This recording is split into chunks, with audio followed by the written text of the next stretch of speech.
Hello guys, ngayong araw na to, gagawa tayo ng ubi halaya. Ayan, nakita nyo, luto na at nilagay ko na sa lagayan at hindi ko na ipakita kung ano pa yung mga sangkap nito guys.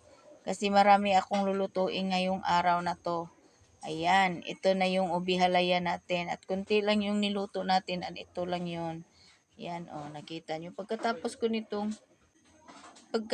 nitong lutuin guys, ito naman, sunod ko naman tong binangkal guys. Ayan. Mayroon tayong pinakita na kunting ingredient at hindi naman lahat na sangkap pinakita ko guys. Kasi sa dami kong lutuin ngayon, kaya inanyan ko na lang, kunti-kunti lang yung pinakita ko at ito na yon tapos ko na yung bilugin. Ayan, bilog na lahat guys. Pagkatapos ko nitong binilog, kailangan na itong lutuin agad. Kasi madali lang to, madali rin itong tumubo. Ayan, niluto ko na at dito ko na lang niluto sa rice cooker ko. Parang lumubog siyang masyado. Ayan, kita nyo na at ito na rin yung binangkal ko, luto na. Napakalambot, napakasarap. Ayan yung mga binangkal ko guys. Pagkatapos ko nitong magluto, isunod ko naman yung ginawa kong turon na may bukhayo guys.